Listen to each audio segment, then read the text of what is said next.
Assalamualaikum warahmatullahi wabarakatuh. Bismillahirrahmanirrahim. Alhamdulillahirabbil alamin. Hamdan katsiran thayyiban mubarakan fihi hamdan yuafi ni'amah. Hamdan yuafi ni'amah yukafi'u mazidahu ya rabbana lakal hamd kama yanbaghi li jalali wajhikal karim azim sultanik. Wassalatu wassalamu ala sayyidina wa habibina wa syafi'ina wa maulana Muhammad wa ala alihi wa sahbihi wa sallim tasliman katsiran katsira wa man tabi'ahum bi ihsan ila yaumiddin adada khalqihi ta'ala wa ridha nafsihi wa zinata arshihi wa midada kalimatihi kama yuhibbu rabbuna wa yarda. Rabbi shrah li sadri wa yassir li amri wahlul 'uqdatam min lisani yafqahu qawli. Subhanaka la ilma lana illa ma 'allamtana innaka antal alimul hakim. Alhamdulillah, kita siang malam menyebut alhamdulillah. Tidak pernah jemu. Alhamdulillah itu memuji Allah. Allah itu suka dipuji, Allah itu wajib dipuji. Kita wajib menyebut alhamdulillah. Di masjid alhamdulillah, di rumah alhamdulillah. Sesudah makan alhamdulillah. Keluar dari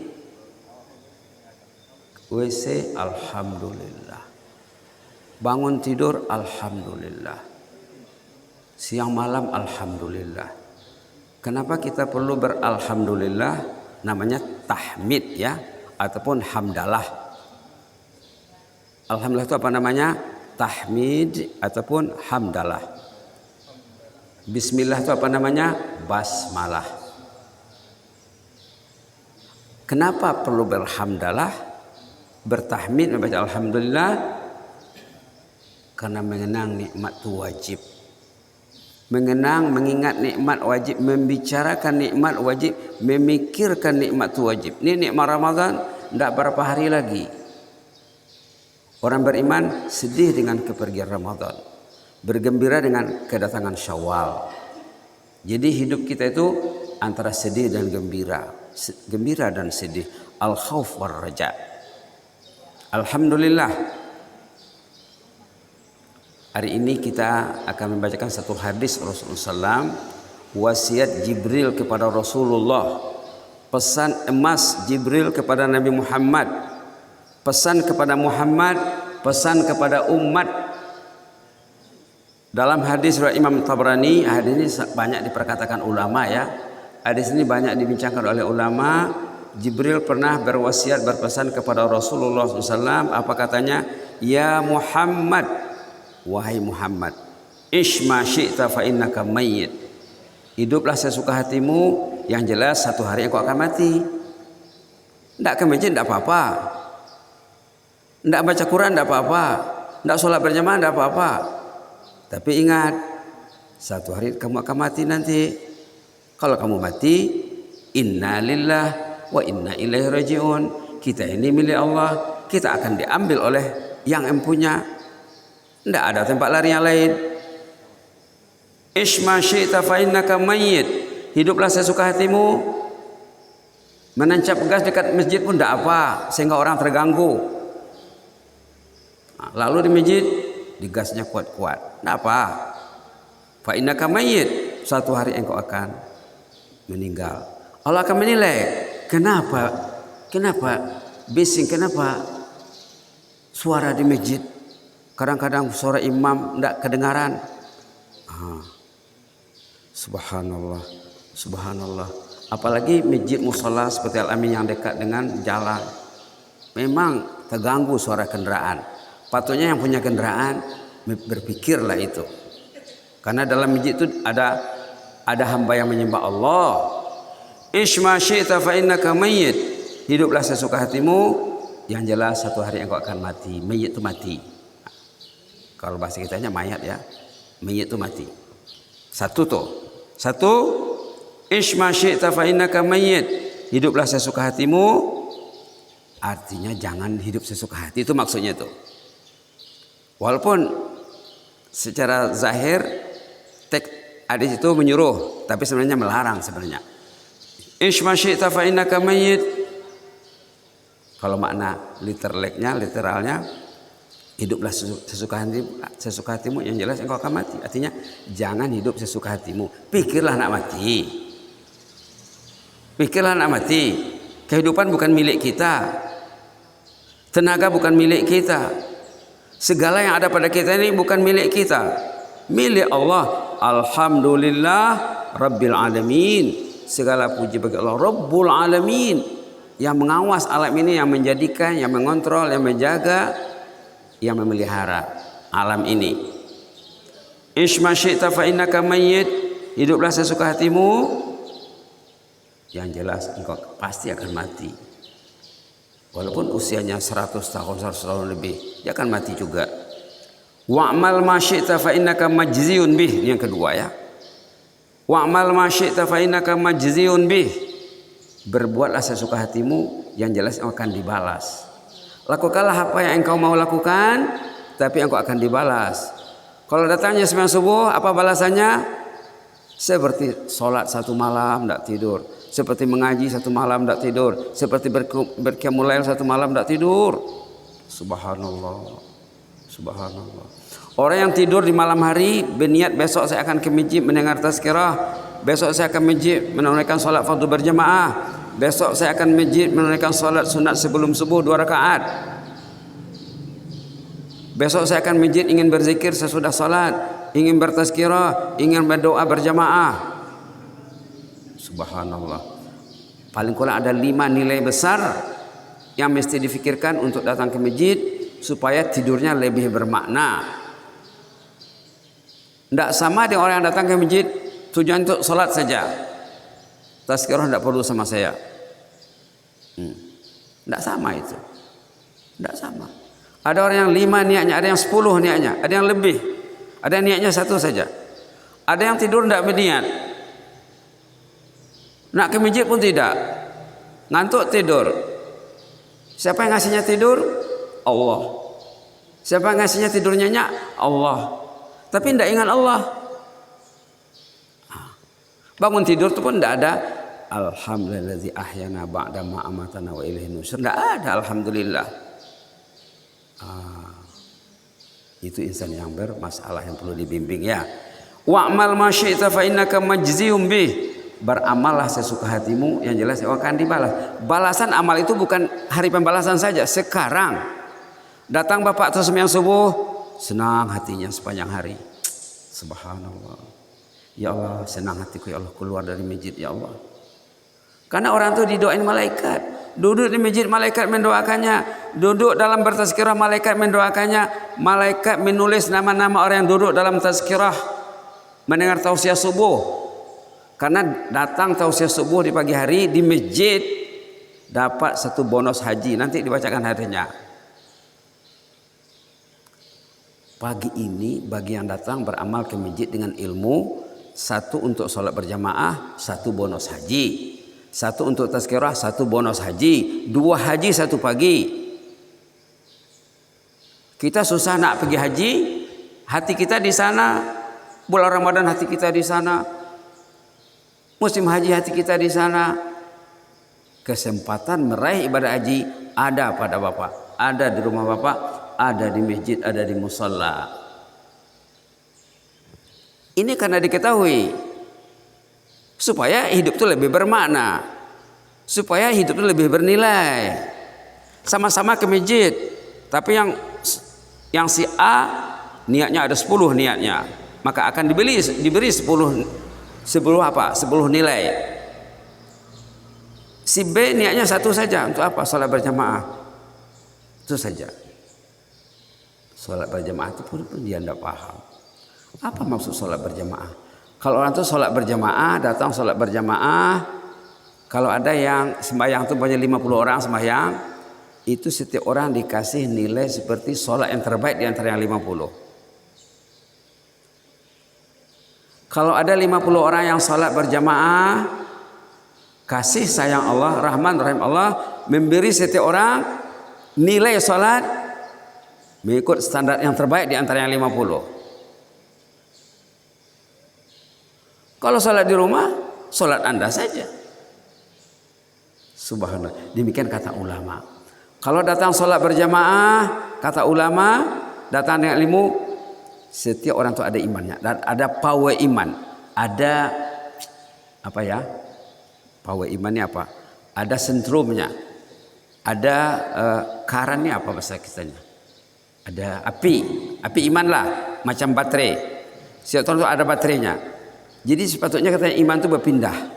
Ini mencacing, ini mencas, ini mencas, ini mencas, ini. Jadi berpindah. Pindah memindah. Charging iman, nurul iman, orang yang salat dengan ilmu, ke masjid itu mencharging, mencas. Charging. Pastikan tercas. Keluar masjid, wah saya sudah tercas tadi. Alhamdulillah, nanti saya datang lagi, besok saya datang lagi. Begitu kata ulama. Nilai solat orang yang solat berjamaah di rumah Allah standarnya ikut standar yang tertinggi. Subhanallah. Katalah dikasih markah. Markah itu ponten. Markah itu bahasa Malaysia. Ponten. Ini pontennya contohnya 30 saja pontennya. Ini 40, ini 50, ini 70, ini 80, ini 90. Mungkin ada di antara yang hadir nilainya 100. Grade-nya grade A. Maka kata ulama, orang yang datang ini dikasih semuanya grade nilai tertinggi di antara jemaah yang datang itu. Subhanallah. Begitu ya. Begitu kata ulama. Subhanallah. Jadi salat berjamaah itu bukan hanya mencari 25 kali darjat saja. Itu ya, itu basic. Dasarnya mencari nilai 25 derajat, ada yang 27 derajat dalam hadis, ada yang 50, ada yang lebih. Hadis itu banyak. Tapi yang paling rendah 25 derajat. Apa maknanya? Kalau kita datang sholat berjamaah sama dengan 25 kali sholat di rumah. Itu kalau sholat fardu. Kalau sholat sunat terbalik. Kalau kita sholat di rumah nilainya 25 kali sholat di masjid. Itu kadang ada jemaah yang sembahyang maghrib dia tidak sholat sunat di sini, sholat sunat di rumah, berganda nilainya. Kalau sholat sunat di sini tidak sholat di rumah, berarti dapat 2 rakaat saja. Kalau pulang ke rumah sebelum makan contohnya sholat 2 rakaat, 25 kali sholat di masjid, sholat sunat di rumah. Demikian juga sholat subuh, sholat fajar. Sholat fajar kalau kita sempat sholat sunat di rumah sebelum ke masjid, itu nilainya 25 kali sholat di masjid. Nabi Muhammad, para sahabat, mereka sholat sunatnya rata-rata di rumah. Sholat sunat subuhnya rata-rata di rumah. Karena di sana ada masa aja, jeda masa untuk menunggu qamat. Kalau kita kasih 15 menit sesudah azan sudah oke. Kalau mampu ngasih 20 lagi baik. Kalau mampu lah ya. Kenapa mereka mampu? Kenapa negara jiran komunitas yang maju mampu menunggu setengah jam? Yang di masjid berdoa, doanya mustajab. Yang di rumah sholat sunat, sholatnya berlipat ganda. Jadi sholat sunat di rumah nilainya sama dengan sholat fardu di rumah Allah. Berlipat ganda. 25 kali ganda. Demikian juga kalau bapak pergi ke kebun, pergi ke ladang, pergi ke sawah, masuk waktu bapak azan saja sekuat-kuat suara. Katanya seluas liputan suara itu akan memintakan keampunan bagi bapak. Dan ada jemaahnya malaikat membukit, berkerumun malaikat. Oh bapak ini biasa sholat di masjid, ternyata dia berada di kebun, di ladang, dia azan. Waduh kasihannya bapak ini. Datang malaikat menjadi makmum. Azan saja, masuk waktu azan, malaikat jadi makmumnya menggunung seperti gunung katanya dalam hadis itu. Subhanallah, subhanallah. Wa'mal ma syi'ta fa innaka majziyum bih. Beramallah sesuka hatimu, engkau akan dibalas. Datang sembahyang subuh, senang hatinya. Subhanallah, subhanallah. Datang lagi nanti zuhur, senang hatinya. Kalau dia tidak sempat sembahyang di sini, dia sembahyang di ladangnya dia sembahyang. Dari awal dia sudah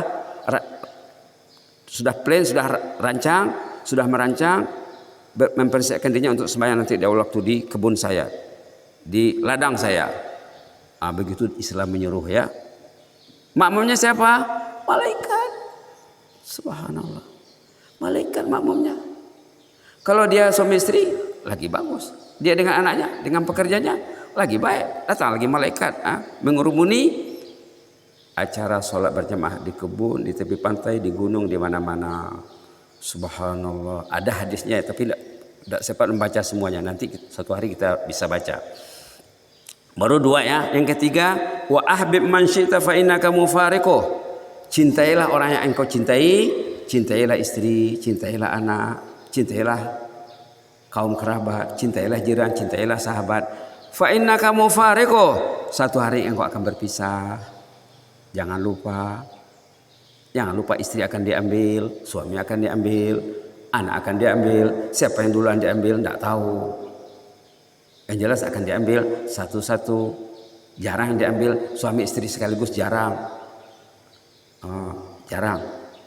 Jadi wa ahbib man syi'ta fa innaka mufariquh. Cintailah istri di rumah, cintailah anak, cintailah keluarga. Yang jelas suatu hari engkau akan berpisah. Apa maknanya? Buatlah tatanan kehidupan, cara hidup yang bila ahli keluarganya pergi duluan, yang hidup ini mengantar pahala hari-hari. Jangan bikin tatanan kehidupan ayah sudah meninggal, anak mengirim dosa. Jangan dan jangan. Rugilah ya. Dia sudah penat itu bahasa seberang. Capek. Capek. Dia sudah capek mengurus anaknya, membesarkan anaknya, menyekolahkan anaknya, meninggal bapaknya, anaknya mengirim dosa. Kan rugi.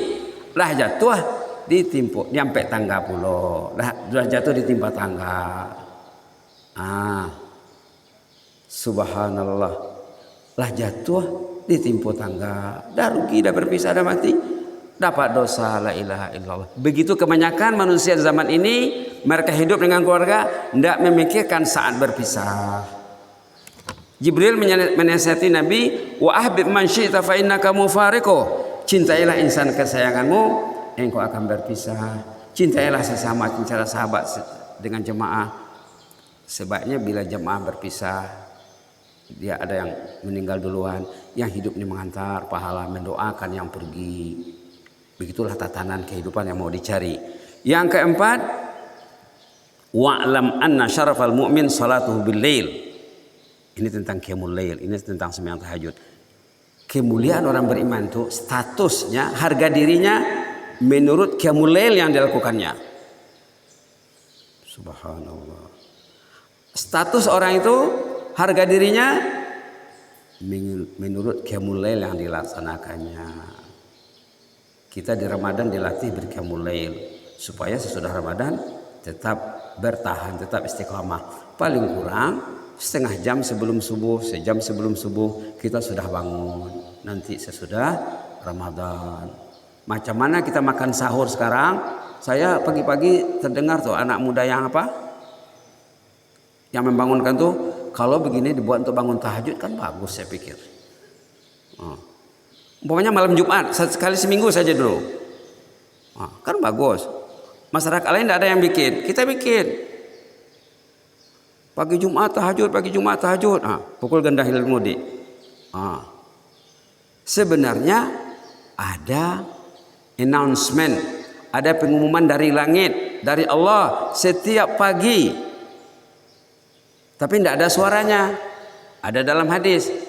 Macam azan berkumandang dari menara masjid, macam anak muda yang memukul apa beduk, apa namanya, apa yang mereka pukul tuh? Tambur, beduk. Ada himbauan dari langit setiap lewat tengah malam. Allah sendiri direct langsung memanggil setiap orang, sebenarnya dipanggil. Bangunlah, berdoalah, doamu akan dipenuhi, kata Allah. Beristighfarlah, mintalah keampunan akan diberi. Bertobatlah segera, tobat akan diterima. 3 in 1. 3 announcement panggilan Allah setiap ujung malam. Subhanallah, subhanallah, subhanallah. Ini yang direbut oleh Rasulullah dan para sahabat zaman dulu.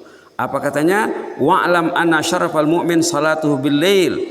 harga diri orang beriman itu, statusnya, derajatnya menurut qiyamul lail yang dia lakukan. Kalau tidak mampu melakukan di ujung malam, boleh di awal malam atau pertengahan. Ada 3 pilihan, sama ada pas lewat tengah malam kita bangun kemudian kita tidur lagi, tapi jangan absen, jangan tinggal sembahyang subuhnya ya. Ataupun kita bangun pukul 2 kemudian bangun setengah jam kemudian sambung lagi, nanti subuh jangan tinggal. Ataupun pas dekat mau azan, setengah jam sebelum azan, 45 menit sebelum azan, sejam sebelum azan. Yang jelasnya di sini dibuat penekanan tentang qiyamul lail. Qiyamul lail, qiyamul lail. Doa di ujung malam sama dengan berdoa di tanah suci. Raudhah itu ada di rumah Bapak. Makam Ibrahim Hijri Ismail ada di rumah Bapak. Jangan ditutup. Bapak berdoa jam, contohnya azan hari ini jam berapa? Azan jam berapa? Nah, katalah jam 5 contohnya. Bapak bangun 4.30, setengah 5. Berdoa menangis sama dengan berdoa di Raudhah sana di dekat makam Rasulullah. Raudhah ada di rumah Bapak, multazam makam Ibrahim Hijri Ismail Safa Marwah itu ada di rumah. Itulah rahman rahim Allah. Berdoa di ujung malam menyamai berdoa di tanah suci. Jangan tidak direbut. Ke sana tidak pergi, di sini terlepas. Oh, jangan. Haji sudah ada tadi ya. Berdoa tanah suci sudah ada. Ada di rumah kita, ada di Bandarjo. Subhanallah. Subhanallah. Wa'lam anna syarafal mu'min salatu bilail. Harga diri orang beriman tuh kalau dia bangun qiyamul lail. Subhanallah. Subhanallah. Kalau orang dulu ya, kalau dia berqiyamul lail 1 jam itu sedikit bagi mereka. Kalau 2 jam itu sedikit bagi mereka. Itulah ya. Nanti satu hari kita baca macam mana orang dulu berqiyamul lail. Terakhir sekali nomor 5, wa'izzuhu istighnahu anin nas. Dan katanya di sini kemuliaan orang itu kalau dia hidup mandiri, jangan banyak bergantung kepada orang dalam hal-hal yang patut dia lakukan sendiri. Itulah 5 ya. Di sini sebenarnya ada keterangannya, di sini ada syarahnya, ada huraiannya yang dibuat oleh Murabbi Profesor Dr. Muhammad Ratib An-Nablusi. Ada di sini keterangannya, huraiannya. Huraian yang dia sampaikan tidak sama dengan disampaikan tadi, karena lain orang, lain lintasannya, lain sentuhannya, lain feelingnya. Nanti kalau Bapak mau ini bisa saya kasih, bisa saya forward, bisa di print nanti kalau dikasih file PDF-nya bisa dikasih nanti. Yang jelasnya itulah 5 pesan Jibril. Pertama katanya, hiduplah sesuka hatimu, yang jelasnya kau akan mati. Artinya apa? Jangan lupa mati. Jangan lupa mati. Mati itu bisa datang kapan-kapan saja. Mati itu tidak mesti sakit. Saya kandah cerita, ada kawan saya di Thailand, di Fatani, dulu sama-sama bekerja di Brunei. Dia sudah habis kontrak kerja dengan pemerintah Brunei, pulang ke Thailand. Dia datang sembahyang subuh macam ini, menunggu duha. Dia mau menunggu duha. Kalau kita duduk i'tikaf di masjid sesudah subuh menunggu salat duha, dapat 1 umrah. Dapat 1 umrah. Ataupun Bapak balik, nanti datang lagi salat duha di sini jam 9, jam 10, jam 11, dapat 1 umrah. Dapat 1 umrah. Jadi kalau datang bertazkirah pagi sesudah subuh, datang salat berjamaah, dah 2 haji kan? Ditunggunya masuk waktu duha. Kata ulama, waktu duha ini masuk 20 menit sesudah syuruk, sesudah terbit matahari. Tengok syuruk jam berapa? Isyraq, syuruk. Sesudah itu kita sholat duha 2 rakaat, dapat 1 umrah. Subhanallah, subhanallah. Baik ya. Wa'mal ma syi'ta fa innaka majzum bih. Beramallah sesuka hatimu, engkau akan dibalas. Kalau Bapak mau baca Quran, apa balasannya? Dia Bapaknya ada masa baca Quran. Balasannya apa? Hajat Bapak akan ditunaikan Allah tanpa diminta. Hajat banyak, doa panjang. Macam mana jalan pintas? Ingin doa dimakbulkan, diijabah Allah, ingin pintu langit terbuka, suaranya didengar, bacalah Quran. Suruh istri baca Quran, suruh anak baca Quran. Baca Quran sama-sama di rumah. 10 menit satu hari, 15 menit satu hari. Yang bagusnya sebelum berbuka puasa. Tapi jangan tinggal sembahyang maghrib berjamaah ya. Kalau kita berbuka di rumah dengan niat nak berbuka bersama keluarga, tidak memenuhi panggilan azan salat maghrib di masjid, itu dia dapat 5.000, rugi 1 juta. Jadi berarti bukan untung ya, rugi berarti. Subhanallah. Wa ahbib man syi'ta fa innaka mufariqu, cintailah insan kesayanganmu, satu hari engkau akan berpisah. Binalah cara hidup yang bila suami meninggal, istri mengirim pahala. Bila istri meninggal, suami mengirim pahala. Bila ayah dan ibu meninggal, anak-anaknya mengirim pahala hari-hari, mendoakan dan mengirim pahala. Orangnya mati,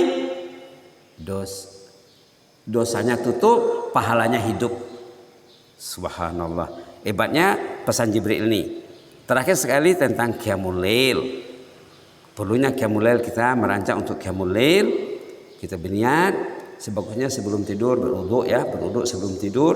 Orang berwudu sebelum tidur, malaikat mendoakan orang tuh, ya Allah ampun dosa bapak ini, ya Allah ampun dosa ibu ini. Tadi berwudu sebelum tidur Pak. Ya Allah katanya, ya Allah orang ini berwudu sebelum tidur tadi, ibu ini berwudu sebelum tidur, ampunkan dosanya. Subhanallah. Terakhir sekali tentang hidup mandiri dalam hal-hal yang kita bisa melakukan, kecuali yang kita tidak bisa melakukan, kita perlu at-ta'awun 'alal birri wat taqwa. Itulah yang mudah-mudahan bermanfaat.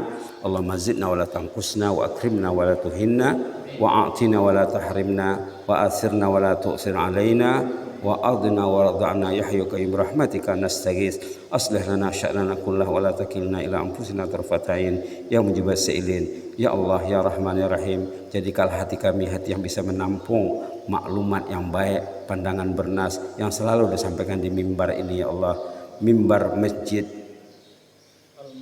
Al-Mukhlisin ya Allah, yang disampaikan dari sini mesej-mesej dari Quran dan hadis siang malam melalui ustaz-ustaz pendakwah yang datang dari berbagai tempat ataupun dari berbagai institusi ya Allah. Jadikanlah hati kami ini hati yang dapat menampung ilmu yang kami dengar ya Allah, ilmu yang bermanfaat yang akan membahagiakan kami dunia dan akhirat yang mujibul sailin.